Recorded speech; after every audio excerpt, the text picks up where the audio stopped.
So 1985, you graduate from ASU. And then through the year 2000, you were in the young corporate mindset of climbing the ladder, getting information, learning where you want to play, learning about the industry. And the industry is, in general? Medical device industry. Medical device industry. And really for me, the key was that 1986, 1987, when I just randomly landed at a Bay Area medical device startup company developing balloons for the treatment of coronary artery disease, and the company was called Advanced Cardiovascular Systems, Okay. Better known as ACS, and we were a group of, and I didn't realize it at the time, but we were a group of several hundred entrepreneurs that were all in their 20s, early in their career, that were working hard to create these balloons that were rapidly introduced into the market. So our product introduction cycles were really rapid. So we had to move fast. We had to really learn the startup theme, because we were many of us fresh out of college, many of us with PhDs. I certainly wasn't one of the PhDs. And bunch of smart young 20-somethings that just worked hard and understood the value of accurate, precise product introductions, and then learn. But I think the other thing is that I worked with some smart people, and I would start to see some of these smart people leaving.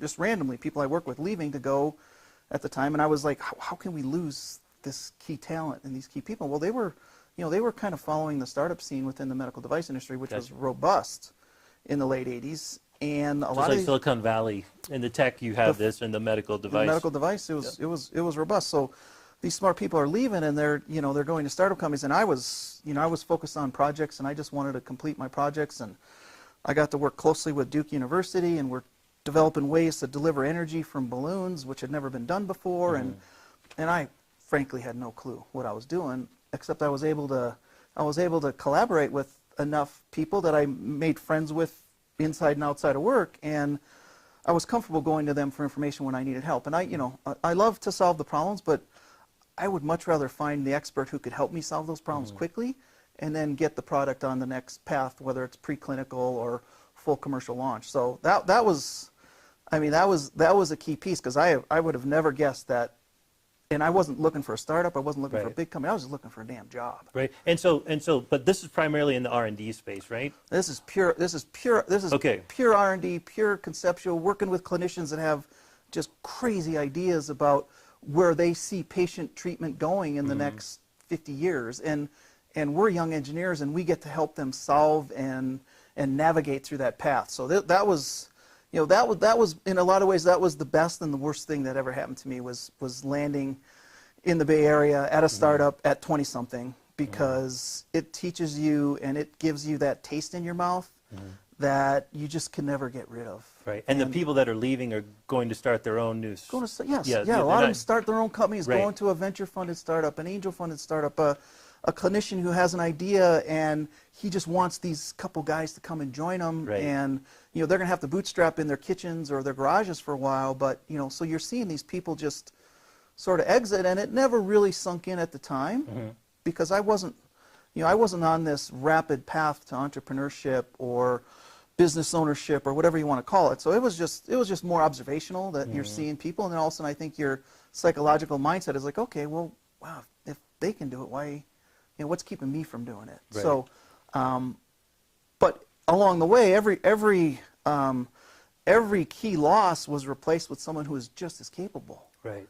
And that's how the company kept growing. And I think it was the first company to achieve $200 million in revenue before their 5-year birthday. So this is using balloons to dilate vessels. Nobody even knew of a stent at that time. It was just, how do we deliver mechanical force inside of a vessel to open it up to reestablish blood flow and prevent heart attacks and all the other stuff that was going on. So, and then it was these rapid iterations of the products for different user groups or different clinical needs, and then it just mushroomed into a massive company that became Guidant and then became Abbott Vascular today. So it's, multi-billion-dollar company doing incredible things for patient care. And I mean, that was the other piece, is that when you study bioengineering, you're this balance between engineering and science and medicine, and that's what really just draw me. That's what I was really drawn in by initially. And it's landing at a startup at a young age is really number one, it's lucky. Yeah. Because I would have taken a job at Johnson & Johnson and then been just as happy.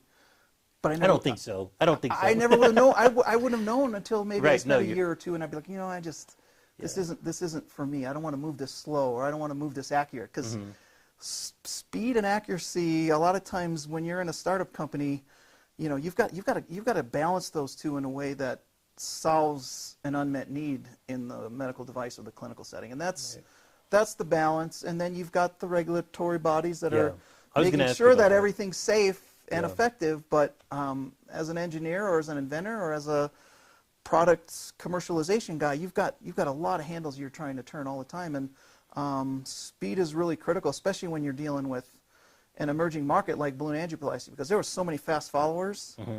And we were so far ahead of our competition. I mean, we were so far ahead of our competition. So I'm going to stop you, because the other thing I'm hearing, and correct me if I'm wrong, does it not? It normally takes, what, 7 to 9 years possibly for something to go from the research and development stage to the commercial market. But if you're in a startup and you're working on this agile, fast pace, not that that restricts that pathway, but did you get to see a lot of your actual product that you conceived or was on a chalkboard all of a sudden in the marketplace? Oh yeah, no, it wasn't. Back in the late '80s, it was. I mean, we were cranking stuff out every 18 months. Gotcha. So not me necessarily, but the product teams that we all were working in the R&D department, we were transferring stuff to manufacturing, getting it to commercial state, getting the 510K or the PMA approvals, and then just pummeling it to the market with just world-class sales and marketing efforts. And like all those things working together is kind of what you get to see when you're in that startup company. But nowadays, it can be epic for if it's a drug device combination. It's 7 years is probably best case. Gotcha. And so we got to see products move pretty quickly and then get to commercial, and then boom, you've got the next generation coming really quick behind that. It might be a small iteration of the diameter or the profile or a material or rated burst pressure or any number of factors. So it was really, I mean, that was really a great experience. And then I think that just, and then I knew every 2 years I was going to get bored. No matter what company I was at, I was going to get bored, because if I can accomplish something, you want to move on to the next thing. And I could have stayed and just tried to grow and move up the ladder. And but I think that startup taste was pretty sweet and pretty tasty. So was it 1995, 1998? You've landed in Flagstaff, roughly. 97. 97. Close. June of '97. Yeah. And you're with a big company now. Now I'm convinced that this entrepreneurial medical device company here in town that really was creating really cool stuff for patient care, and felt to me like a startup company. I interviewed probably 3 different times because they weren't sure about me. And maybe they were, but they didn't let on that they were sure about it. But they just run you through the process, and it felt like the ACS days again. It felt like that startup, but it's a multi-billion-dollar company. Probably not at the time, but it's a huge organization. You have all the resources and all the capital to do everything you need to do, but they're empowering you to get the job done. Whether it's engineer the product, sell the product, license the product, evaluate it in the clinical setting, or whatever might be set. So I was really sold on that, and they were doing some acquisitions in California to bring in new technology. So it really felt like a great time to be working in this environment. And I was more sold on Flagstaff than I was the company. I mean, and I'd never been here. Gotcha. You had been to Scottsdale. I went to college. Down but there. I never. I mean, on my weekends, I didn't hop on my motorcycle and drive up to Flagstaff. I was too busy enjoying Tempe. Gotcha. Yeah. So, and then all of a sudden, the year 2000 happens. Year 2000 happens, and my project had met some.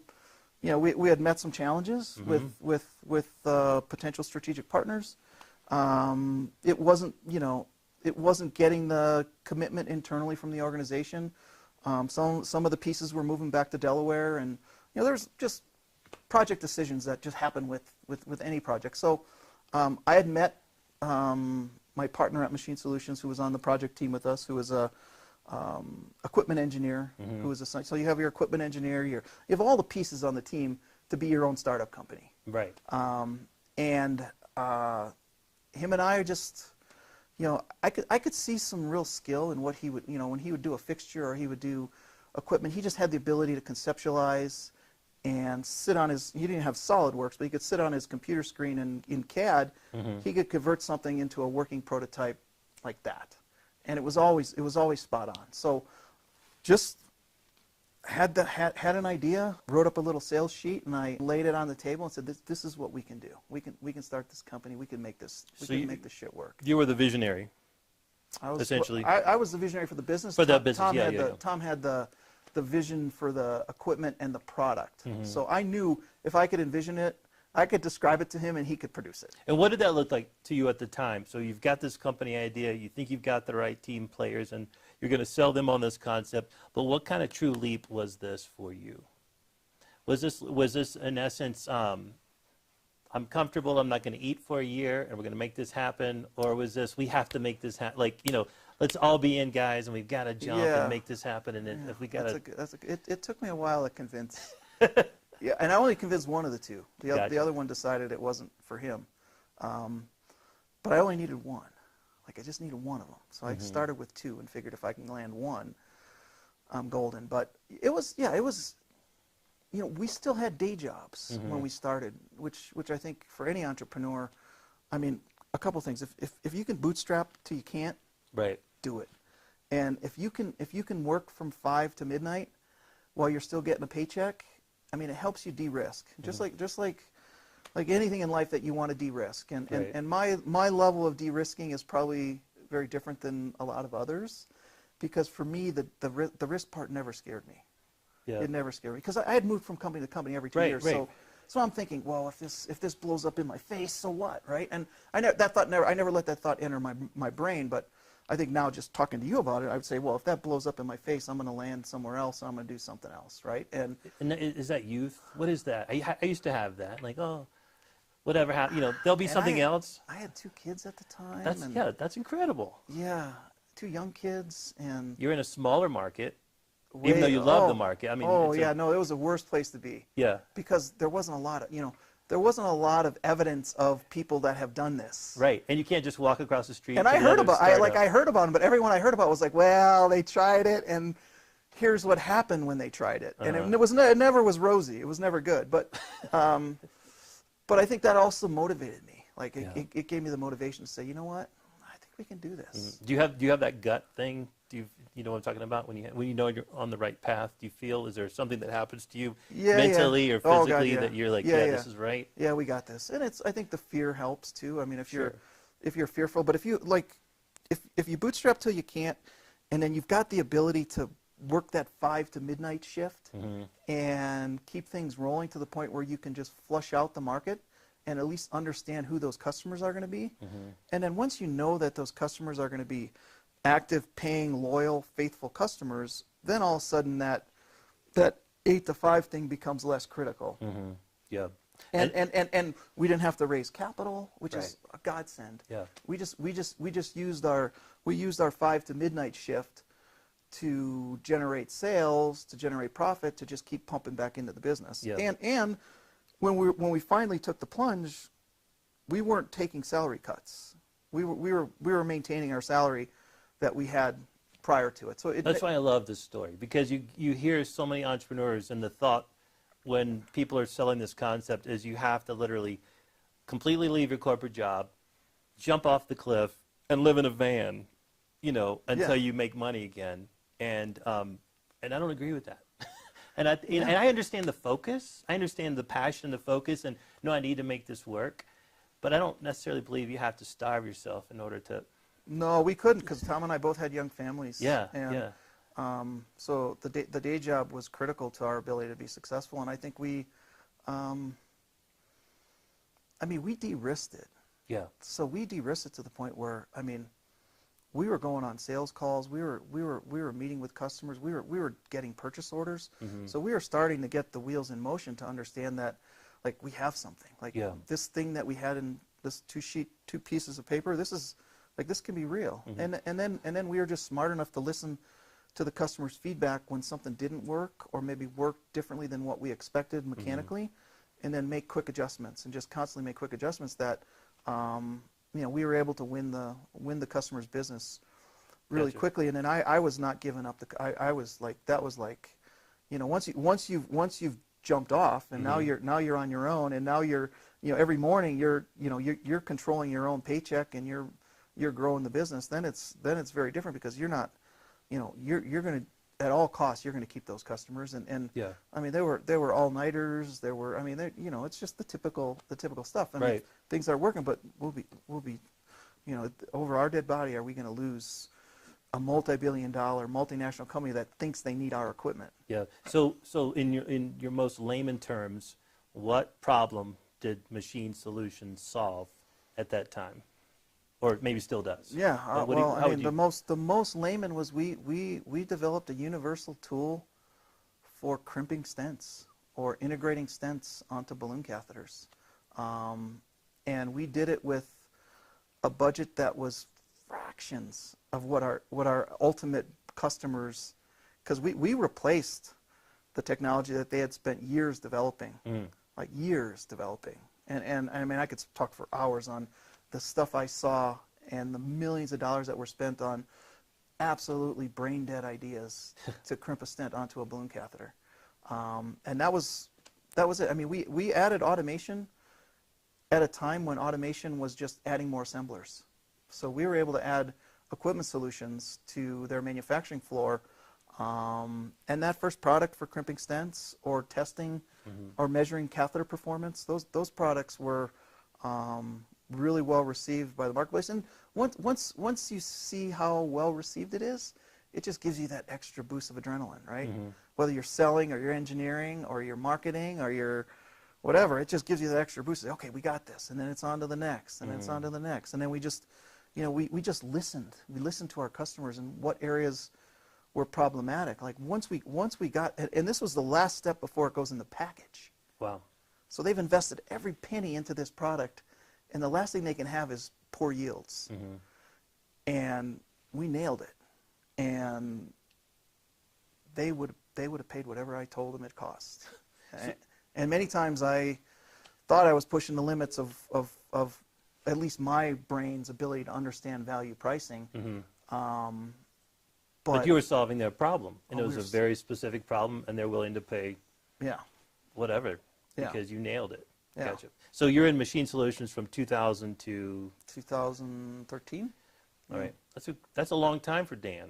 Right? That was my longest tenure, and it was very different because it was my company. Yeah. It was my baby. We were building something great. We were creating jobs in Flagstaff. We were solving problems for customers all over the world, from the Netherlands to Shanghai to Minneapolis to, I mean, all over. I mean, these customers all saw the value in the solution that we were providing. So, and then we just listened about the other things they needed help with, because they were open to share. I mean, this was revolutionary for them, because they could walk this into their management team and say, look how much I'm saving us and improving our margins on the sale of a bare metal stent or a drug-eluting stent. And it was huge numbers. So they were open to tell us what else they wanted us to fix. For you to solve. Yeah. So during the time, from the Machine Solution days, was there a moment at Machine Solutions when everything aligned, you guys achieved something awesome? There had to have been one of those moments where you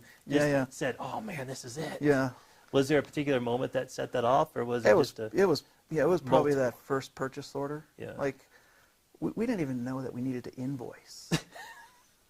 Like, we just thought we got a purchase order for $25,000. Right. That was huge. I remember showing up on Tom's fax machine in his home office, and us running around like, what do we do now, right? Right? Because this is real. We were in a garage. We didn't have our first facility yet, and and then oh gosh, I don't know if I can say this on film, but we can always edit it out if we can't. Okay. But I mean, I remember them calling me after I quoted it and gave them a lead time and said, is there any way you can cut this lead time in half? And I'm talking to the customer and I'm thinking, there's no way in hell can we cut this lead time in half, but if you pay us $50,000 instead of $25,000, we can get them to you in 4 weeks. And within an hour, I had a purchase order for 3 machines with full expedite charge. Oh, wow. Yeah. Okay. And then I had to go and negotiate with Tom as to how we were gonna How we're gonna pull it off. And Yeah. I never had a doubt that we would find a way to pull it off, and we did. So let's talk about what you're doing now. So you after how many years again at Machine Solutions? It was 13-ish. I mean, my learnings from 2007, 2008 taught me that when times got really, really good again, that I wasn't going to ignore potential exit opportunities. Okay. So we went from, we just got back to the point where we were doing 20+ million in revenue, and our earnings were strong, and the phone was ringing, and people wanted it. People were interested in a healthy company with 4 million in EBITDA, and so my learnings from the financial meltdown was that I was going to answer the phone, and if there's an opportunity to run a process to see if there's maybe an investment banking process to see if there's a potential buyer that meets our needs, because Tom and I we were young, we didn't want to sell, but I think 07, 08 kind of like when you're laying people off and some of your friends and they have families, and it's just that opportunity to kind of look and see what was out there was I convinced him that we should at least consider it, because it's a grueling process to go through 8 management meetings over 3 months and entertain 8 different groups to sell your investment opportunity, and then start to get offers. And 07, 08 really caused us to, in 2012, 2011, 2012, when there were opportunities to potentially find a financial partner and take some chips off the table, that we were going to be smart enough about it, because our whole net worth had been built into Machine Solutions. And in good years we were able to pay ourselves. In bad years we struggled, but it's like any business owner in any company. At that point I felt like I had done pretty much all I could do with Machine Solutions. It wasn't as motivating as being in that garage and having absolutely no chance of success other than the one that you believe in the back of your head is going to get you there. And I think that was, and I don't know why I have that. I don't. That's that gut thing, right? But I don't know why. I don't, like, there's a lot of times I don't want it. Yeah, no I kidding. don't want it. I want it to leave. The hero's journey, right? The concept. You don't want to leave the thing, but you're challenged. You feel forced to move forward or something. So you get out of that, and you say to yourself, I'm going to take a few years off, or I've got another hotbed idea. No, unfortunately I had a hotbed idea, and it was one of those that just, like, it was overpowering me. Like I knew I could make it work. I knew we could build a team and develop a technology, and I knew I couldn't do my day job and do that as well. So, and this is Simple Surgical. This is Simple Surgical. And the original concept was? The original concept was a device-based treatment for high blood pressure. In 2013. Okay. 11, 12, 13. So I was open with the private equity guys. I said, look, I have this other idea, so if we're going to do a deal, I want to make sure that you guys know that I also want to do this. And they were totally cool with it, because I think it's not the first time they've come across a founder that was creative and impatient and might have other things up his sleeve, right? Right. It's not. So I'm not that damn unique. Yeah. So this idea, and correct me if I'm wrong, because obviously we've talked before, but the original concept that you had, something happened in the marketplace that provided you insight. Call it luck, right? Yeah. But it hit you dead in the face without having to spend a lot of money. So what? Is that essentially what happened? Yeah. No, not exactly. Okay. But, all right, well, then I'm paraphrasing. What hit me in the face was that I had this balloon project in the little startup in California that we never got to market for the indication that I had hoped to get it to market for. That's right. Because our clinical results just didn't line up. It needed to be canceled. Like, you got to kill those projects when they're, you learn in an animal model it's not working. It's not going to get better in a human. Right. So and then like some research came out. research about came that out. and Yeah, said, yeah. this is never going to work. Yep. That's So that's what I remember. yep. So I had always, I didn't lose a lot of sleep about the product, but I knew how to deliver energy inside of an artery, and the idea of manipulating nerves in such a way that you could self-regulate high blood pressure, hypertension. There was a lot of studies coming out in 2009, and there were a lot of different ways of doing it, and everybody was going at it a little bit differently, and this hot balloon idea was still percolating in the back of my mind, and by the time we got the hot balloon idea prototyped and ready, another company had already come up with the exact same thing and sold it for $100 million.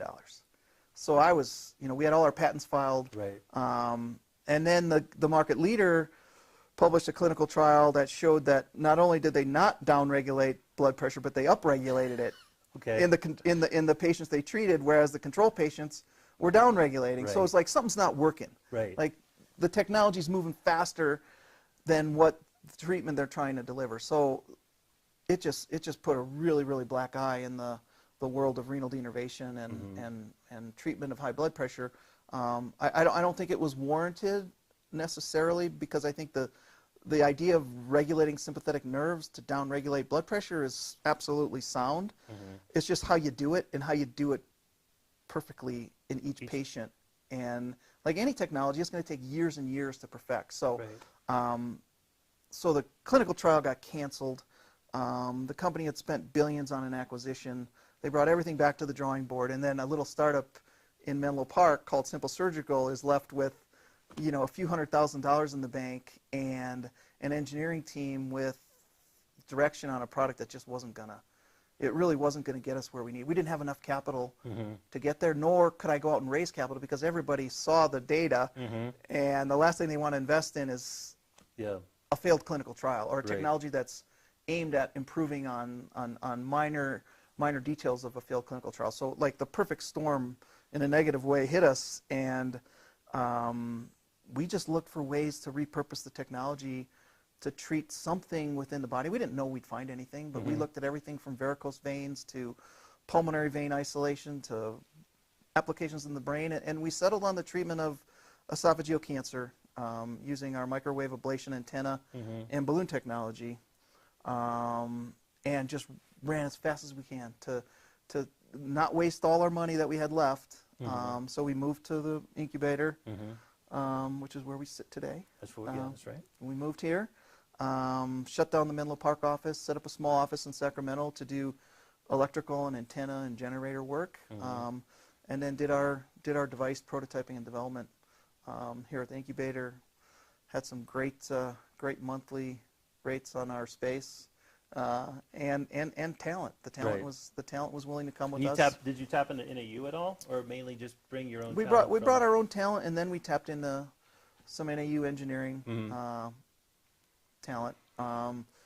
So that's happening. So this continue. I mean, again, it's a long pathway for that, right? This long device. pathway. Yep, and yep. so then all of a sudden, a new problem exists. New problem exists. From a client standpoint, from a client-facing standpoint. Client-facing standpoint. So I'm trying to find, now that we're pivoting to this esophageal cancer, Barrett's esophagus, we got a whole new supply chain and a whole new area. We got to find people that can do the balloons and the catheters and the antennas and all the pieces that go into it and the handles. And I worked for probably 3 months trying to find a supplier of a balloon sized properly and designed properly for working in the esophageal region. And I mean, I had enough contacts at that point in my career that I knew who to call. Like I knew exactly who to call, and I've known them personally and professionally, so I knew if I made a couple phone calls, I could get this project completed. And to my surprise, nobody really wanted to deal with small volume prototypes of balloons. They wanted the $1 million project, and we could give them a $1 million project, but we got to get a regulatory approval. But I can't get you to $1 million if I can't get these first 5 built. Right.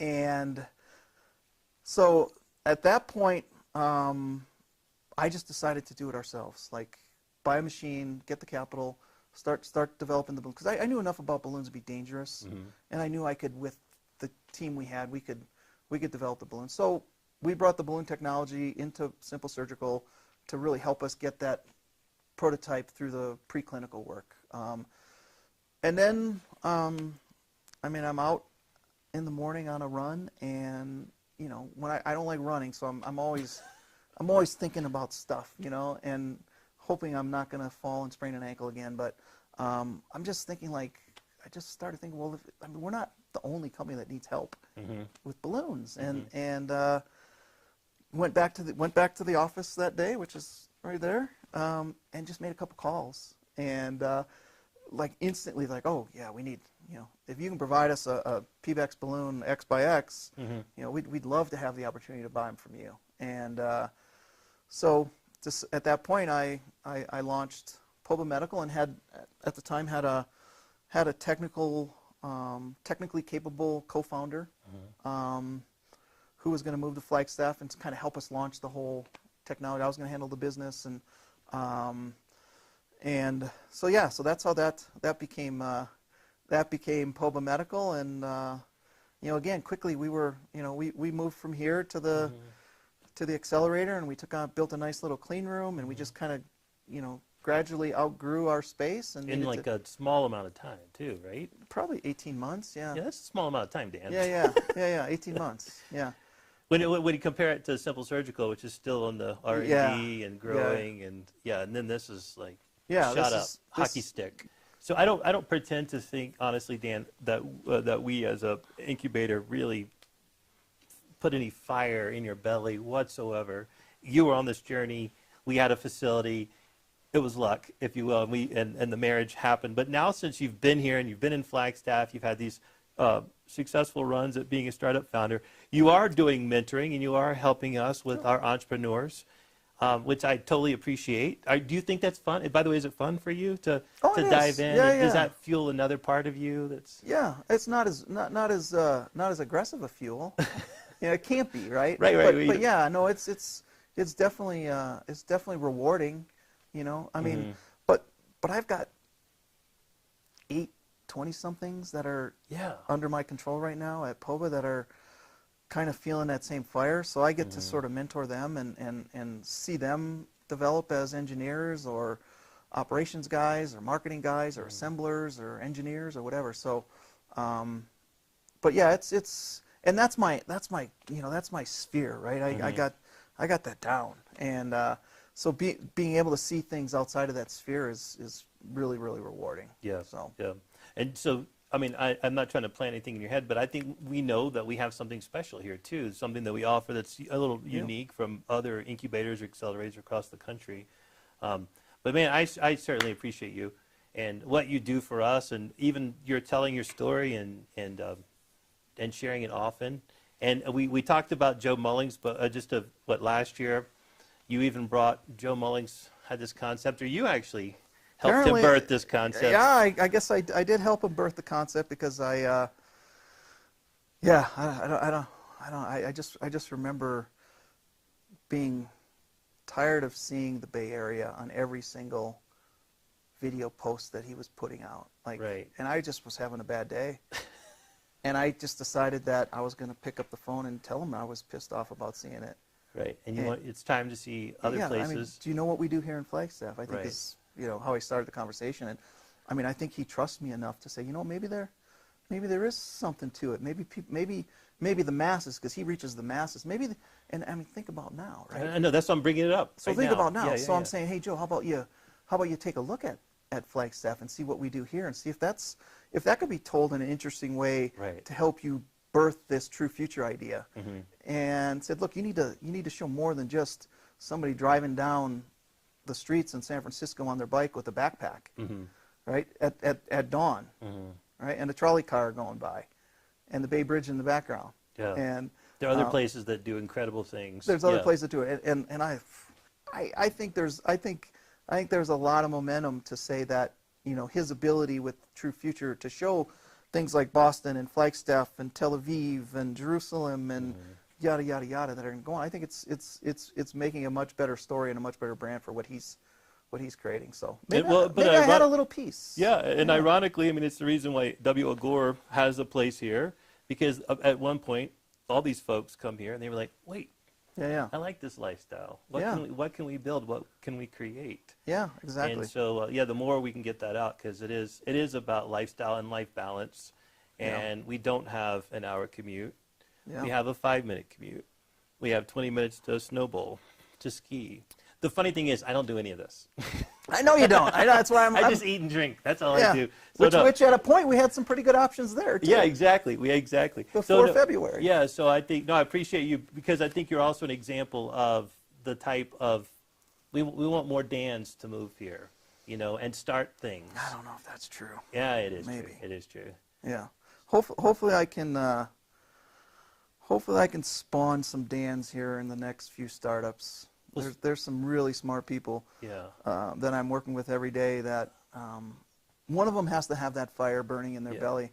I don't think they all do, but one of them has to. Yeah, I know. I see it. I can see the globe, and it says that of your employees, there are going to be several people that, in a positive way, jump and start something. Impact and impact Flagstaff. Yeah, and impact it.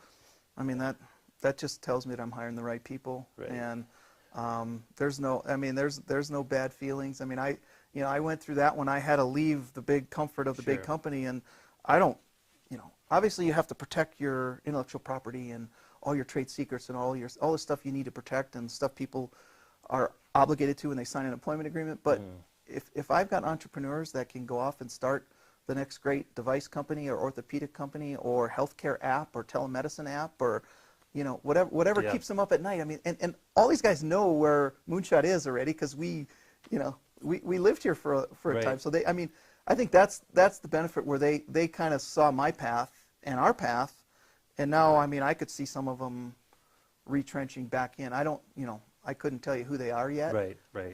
But they're there. But they're there. Yeah, I think they're there. So last question: do you have a new idea percolating? The next thing for Dan. Well, the next thing for Dan, I've got so much. I got so much on my plate right now with Poba Medical and Simple Surgical and Experience Medical, which is our latest startup, which is an ear, nose, and throat platform company looking at utilization of balloons in the ear, nose, and throat applications. So things like airway support, snoring, excessive bleeding, lots of things that are treated but aren't treated as uniquely as I think we can. So I randomly partnered with a ENT physician, 35 years experience. He filed patents on his concepts. They're all balloon based.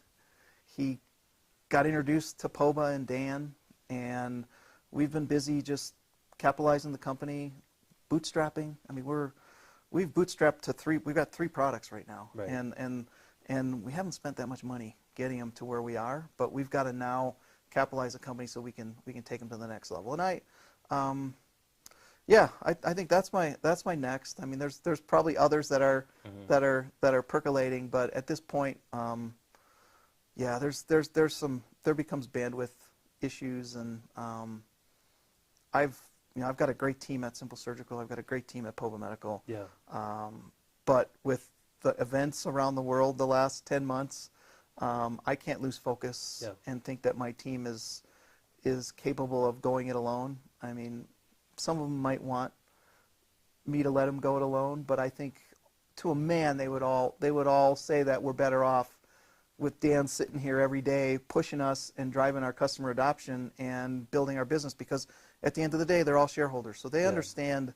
One thing about millennials and early 20-somethings is, and I don't know if it's Robin Hood or it's family upbringing, but they understand the value of equity, and they understand the value more than the paycheck. So they're super jazzed about having a piece of the action, it worked beautifully at Machine Solutions because every person that came in, from the office manager to the machinist to the head of sales, they all own a piece of the company through stock warrants or equity or stock options or whatever it was. And I mean, I was a firm believer that was a driver as to effort and motivation, and it proved out perfectly. And nothing's changed in 2020. The same motivations and the same decisions and moves that people make as employees are very different when they have a piece of the action. Yeah, that's true. I mean, they got a paycheck, right? But I don't think any of them think about the paycheck as much as they think about the fact that they own a piece of Poba Medical or they own a piece of Simple Surgical, and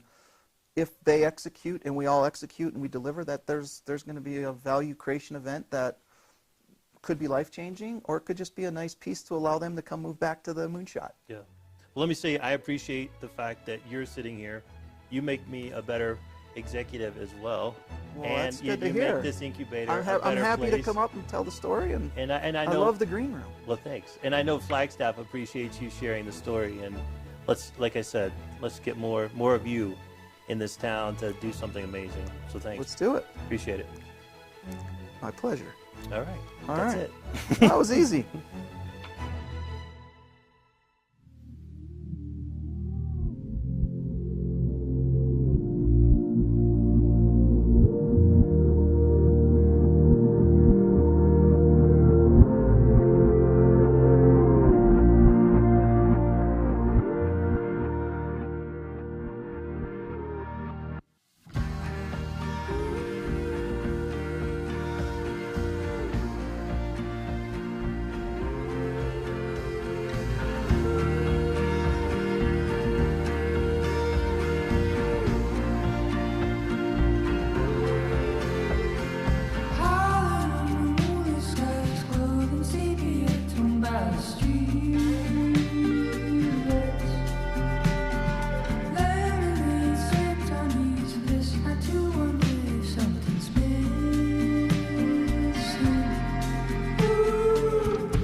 Hello there. Welcome again to another evening of Makers and Shakers. This is our happiest hour, and tonight I'm especially happy because we have one of my favorite local entrepreneurs.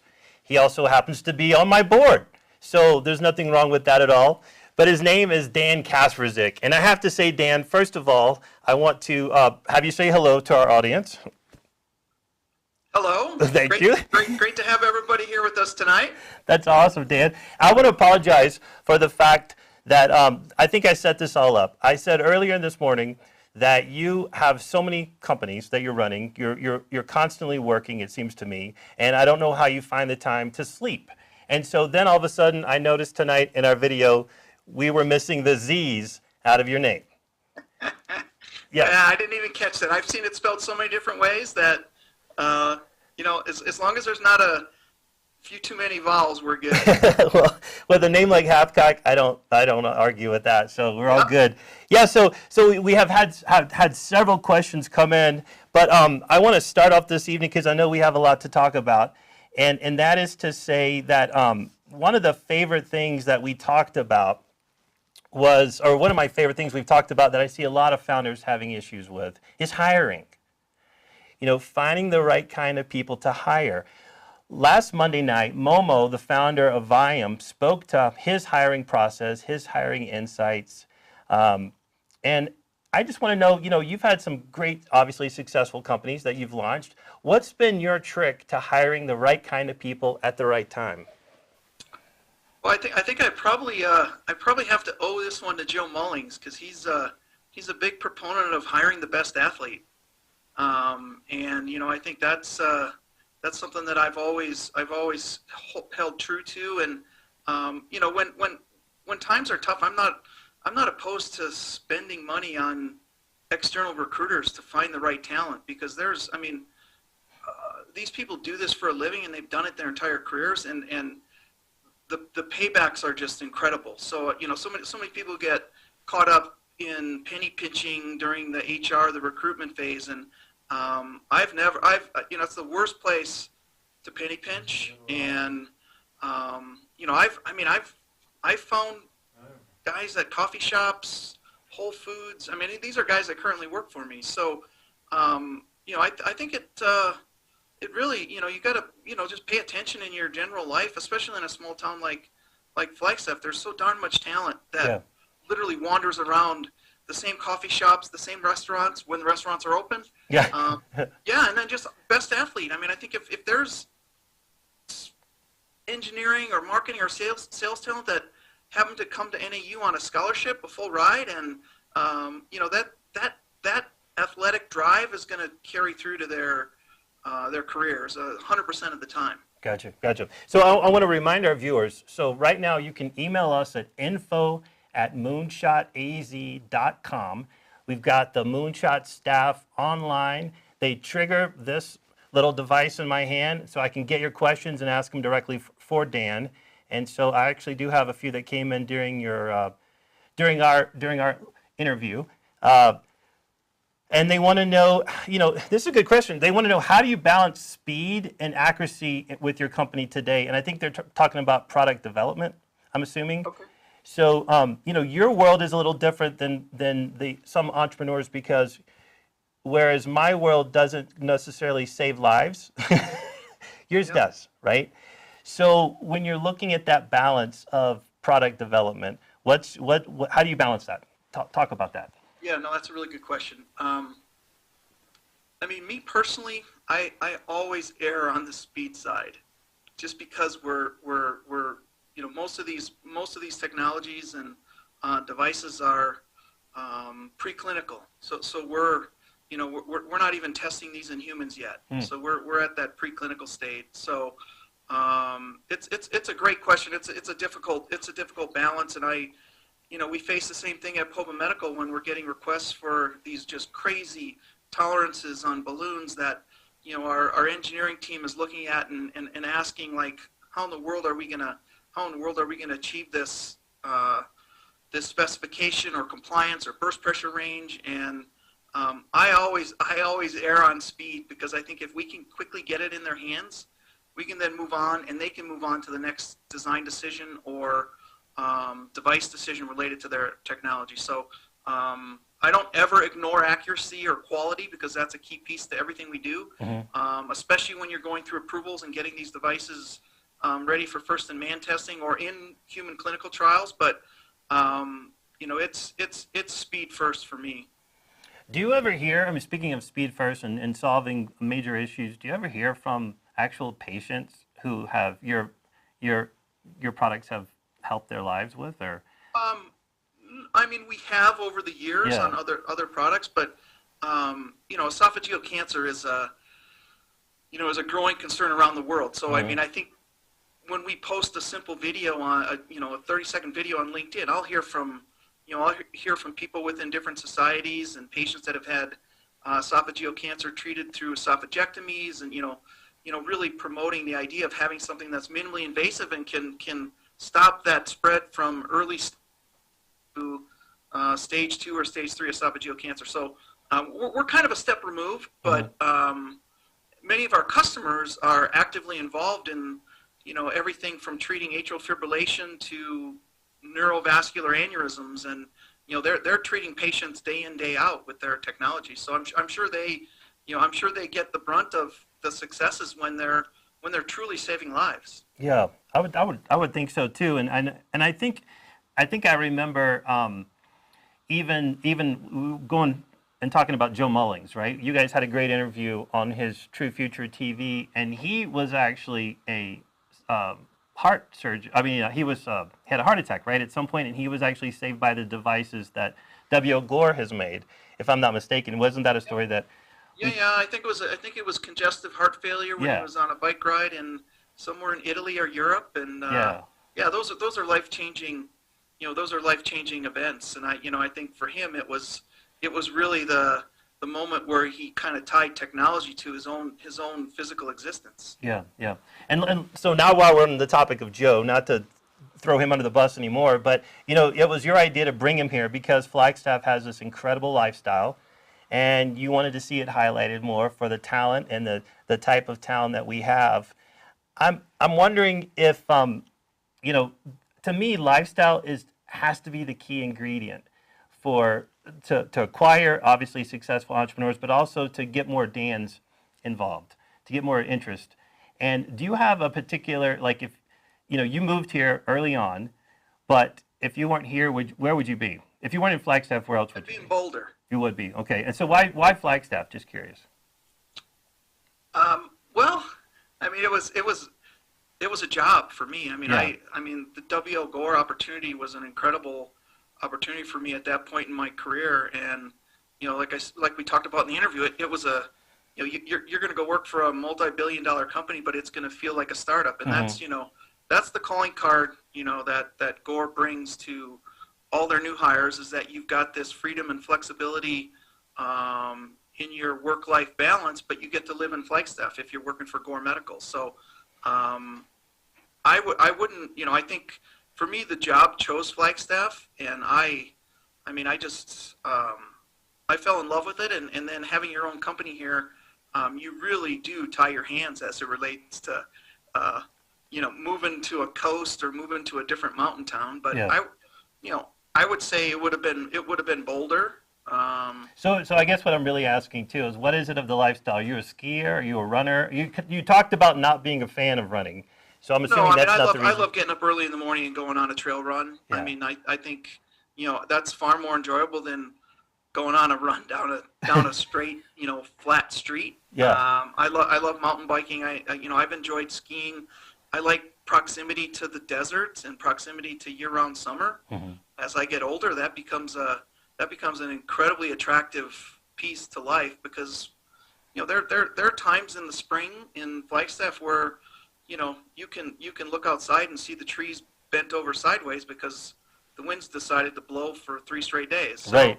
And for me, the lifestyle that I've created around startup companies is what drives me the most. And I know everybody that I work with, they have likes and interests outside of work, but in a startup company, your main existence happens to be work, and everybody gets to pull in that same direction, and I think that's what creates the winners from the losers. Yeah, well, and I think we as an incubator, when we go into other communities, when we talk to other towns, we're looking for people like you that really want to just stay there, but create something, make something happen. We're not necessarily, I mean, it's lovely to have an occasional unicorn, but come through your door for the ego's sake, but really the people who are creating jobs in these smaller communities where lifestyle is a platform, that's the key. That's the key to economic development and economic building. No, and I think my track record coming into Flagstaff wasn't good. I mean, I had 2 years in Columbus, Ohio, 3 years in Mountain View, California, 3 years in Colorado Springs, 3 years in Lehigh Valley. So I had my longevity was about 3 years. Well, awesome. So let's flip gears a little bit and listen to some questions from our audience. What's your favorite thing about being an entrepreneur?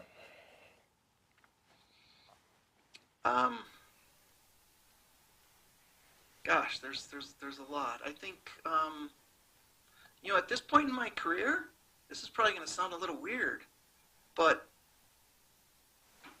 I think it's controlling my exit. Like knowing that no one's going to tell me when it's time. I get to decide. Like at my age and my place within my career, I think being an entrepreneur now allows me to decide when it's time. Right. Not some big corporation, not some. It's just I'm just gonna decide it. Early on, it was just the just purely the drive of accomplishing something that everybody said couldn't be accomplished. I mean, that's just people tell you can't do this. My natural reaction was, well, watch me, right? Yeah. I mean, I think that's the part of being an entrepreneur that's super exciting, and seeing the looks on the faces of your coworkers when you're building a team out and you're doing. I mean, that's the friendships you get to create and the lives you get to change is really the most rewarding thing about being an entrepreneur. Yeah, I totally agree. So here's a great one, in fact. So COVID, all of a sudden, here we are in the middle of it. I believe, and it looks like this question is right in line with this, that your engagement with customers has been very trade show heavy in the past. Now with COVID, what does Poba do? What does Poba plan to do? What has Poba been doing this year to touch those customers?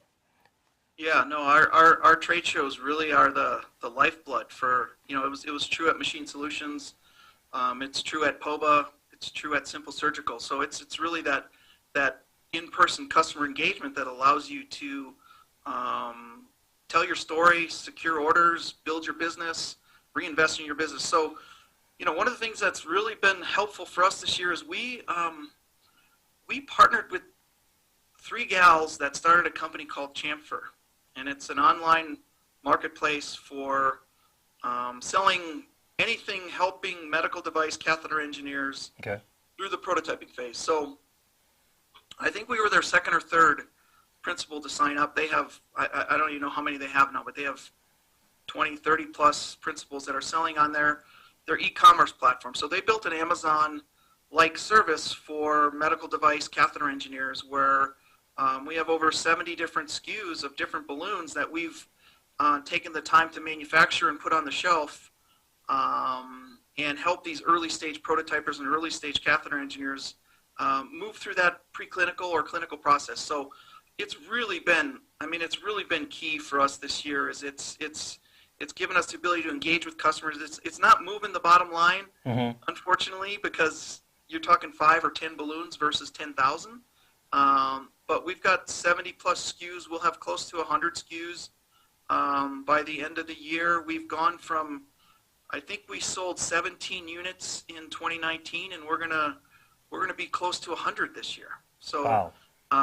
It's been massive. It's been massive growth, and I think each one of those unique balloon sales allows us to grab that customer, either for future development or just solve a problem that they currently have. So that's been key for us. So the timing with Chamfer, which started right around the same time as Poba, and me randomly meeting them at a trade show in Minneapolis and learning about what they were trying to do, and I never even thought twice about whether or not the investment in joining their team and joining their e-marketplace was something that we should consider. It was just, it was a no-brainer. Obviously, I didn't know about COVID back in 2018 or 19 or the threat of COVID, but it's been an awesome piece for us to really get customer engagement in a time when I can't go out and shake a customer's hand. Yeah.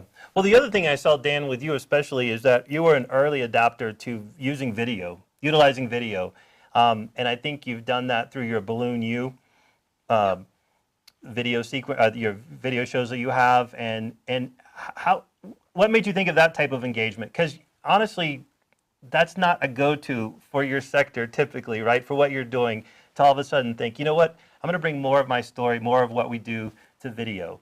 But but you took hold of it, and you've been utilizing it really well, and I'm sure that has also helped during COVID. No, it has. Yeah, it definitely has. And I think I would stop for coffee on my way up to NASET at the tourist home, and some days were early, and there'd always be the same barista who was making the best cappuccino in town, and I just happened to. One morning he was talkative, I was talkative. I learned about what he was doing at NEU and what he was interested in doing in his career. And he was an athlete, and he was here on a scholarship, and he was, rapidly advancing through his career while he ran track and field. So clearly he's got the initiative and the drive. And, I just learned about some of the things he was doing with respect to social media and digital marketing and video, and offered him an internship. Yeah. And, I mean, I think that same day. And you know, from there on, he's just really helped me, you know, help me push some of my ideas, because he's got the, you know, he's got that ability as it relates to digital and social media to help us pump out videos, you know, push us hard on original content, and really drive the, you know, drive the branding that just becomes a key piece to an early stage company, especially when you're, you know, everybody's forced to stay home. Yeah, yeah. Yeah. So here's get another some question. Coffee on the way to work. So what's his name? Tell us his name, right? You can share. Lorenzo Johnson. Okay, I might have talked over you. Icovey Marketing. Gotcha. Thank you. Is he still? Is he here in Flagstaff, or is he elsewhere? He is now down in Tucson. Okay. But he still, you know, he still has local companies like Machine Solutions and Poba Medical and Simple Surgical as his clients, and he's, you know, he's an entrepreneur, so he's spreading his net as wide as he can to grow his business. But yeah, he's moved down to Tucson. So talk to me about where you are currently with your balloon manufacturing capacity today, but also back up and tell me where you were when you started at here on our campus at Moonshot at NASET. Yeah, well, I would say on the early days back in the incubator lab, you know, we could probably produce, on a good day, we could probably produce 50 balloons. Okay. Like if we had the recipes and it was an easy balloon, we could probably produce 50 balloons a day. We just purchased a piece of capital equipment that gives us some automation capability around blow molding of balloons. So coupling that machine, which is not yet in service, it's just recently been received, so we're in the process of bringing it in service. But we're at the point now where with 2 shifts of manufacturing, we can produce thousands. Wow. You know, couple thousand balloons with this new machine. You know, we're in a really good position to continue to scale our output to meet the needs of customers that, you know, many of our customers, now that we're 3 years old, and customers we worked with 3 years ago, and we've helped them get through the regulatory process, they're eventually going to get to commercialization. And when they get to commercialization, their volumes go from 100 to 100,000 in some cases. Wow. We've really got to be ready to embrace that and really, you know, work hand in hand with them to not only meet their volumes but meet their pricing requirements. And that's a hard piece to being in Flagstaff. We don't have labor rates of Mexico or Costa Rica or Mumbai. We've got labor rates that are competitive with other big cities. So we've got to continue to work through that. But I'm confident the cost of labor in Flagstaff isn't going to be a deterrent from us growing our business. And when it becomes a deterrent, and we have a $1 million or million balloon a year customer, we'll make business decisions to maximize our profits on that project. So yeah,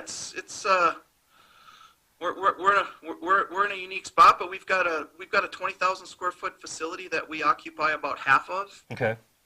And the other half is still empty and available to us. So we've got a great relationship with our landlord, and he's been kind enough to kind of give us sort of that first right of refusal, so that as we do need to triple our clean room space, we don't have to move to another facility. So yeah, I think we're in a great spot, and you know, we haven't hit the kind of growth that we thought we would in 2020 back in January. But I don't think we're that unique. I think it's you know, it's the story of 2020, and we've survived. We haven't had any furloughs. We haven't laid off any employees. We're keeping our workforce intact. We're adding to our capital equipment, and we want to be able to produce, you know, at some point we want to produce tens of thousands of balloons a day. Yeah, yeah. Okay, I've got another live question for you, and that is, what popular, okay, yeah, we actually had this one before too. I love this one. What popular entrepreneur advice do you disagree with? Popular entrepreneur advice do I disagree with? Oh gosh, I think it's the misconception about the path to riches. Okay. It's just not a you know, it's a nice reward at the end of the day if you're successful driving value and selling your company, but that's not the you know, there might be a driver at some point in your life because of things that you made in your life, but the true entrepreneur is is really driven by the ability to mentor and train and build value within the business and then give back. I love that. Whether he's giving back to his employees or giving back to the community or whatever. So, I think the the path to riches, I think, is kind of the misnomer that I come up with. I'm sure there's others. Mm-hmm. I don't agree with.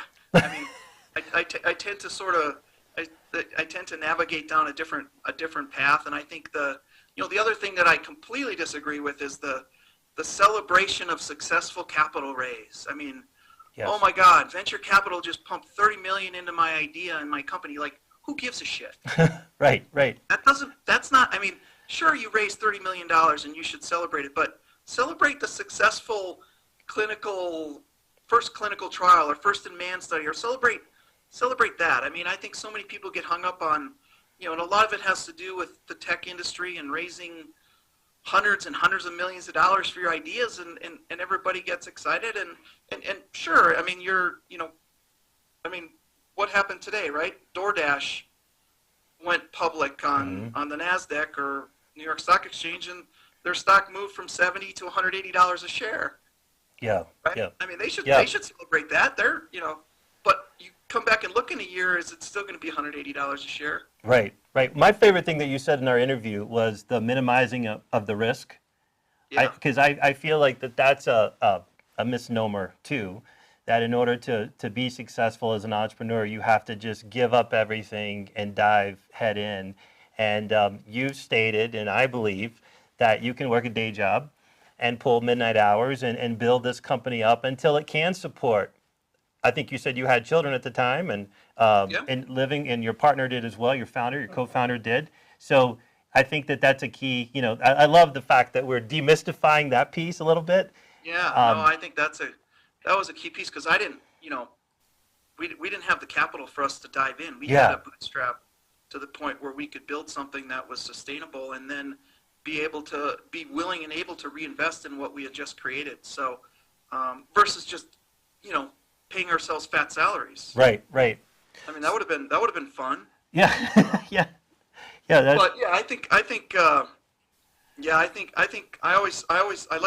like to think about bootstrapping until you can't, and I think that's you'll know when you can't bootstrap anymore. I mean, it's not like, if you're smart about your idea and your business and your true passion, you're going to know when it's time to either bring on additional expertise or bring on additional capital, or carve off some of your equity in exchange for some cash to allow you to do other things. But I never, I think the thing that you have to realize, though, is when once you've gone from that bootstrapping and that day job to your new job, is how much more you can get out of yourself. Mm-hmm. Because you don't have that day job. I think I never really appreciated that. Like, I always thought I was giving it all as a second job, because I knew that's what I wanted to do. But I mean, it's amazing once you're completely unencumbered by that other piece, which is really helping you get to the goal line that you want to get to in entrepreneurship. It's amazing how much more ceiling there is that you never knew. Yeah. So I'm going to take one more live question. And this actually relates to, again, your employees and how you incentivize them. You talk about it a little bit maybe in the interview, but how soon and how often do you even offer equity? Or what are your rules in your mind as far as setting someone up for success within your company? Well, I think it's something that has to be widespread across the employee base, because I think it's such a motivator in 2020 as it relates to total comp. And unfortunately, we can't replace equity. We can't pay lower salaries because we're offering equity. I mean, it would be great if that worked, but the med device industry in FlexF is very competitive for talent, very, very competitive, and it's going to be more competitive in 5 years. So, I think we look at the equity as a piece of the compensation that allows employees to really have something that they can strive to achieve. And they don't, at Machine Solutions, nobody knew what stock was worth. Mm-hmm. Nobody knew what it could be worth. We were privately held. We issued very few shares. We kept it tightly controlled. And then when we got to the point where we were able to exchange equity in exchange for a private equity transaction, then everybody knew exactly what it was worth. But I don't have like a certain entry requirement. I mean, I think if somebody's key to your plan and key to your path, hey, they should have equity, because the guy next to him is going to have equity.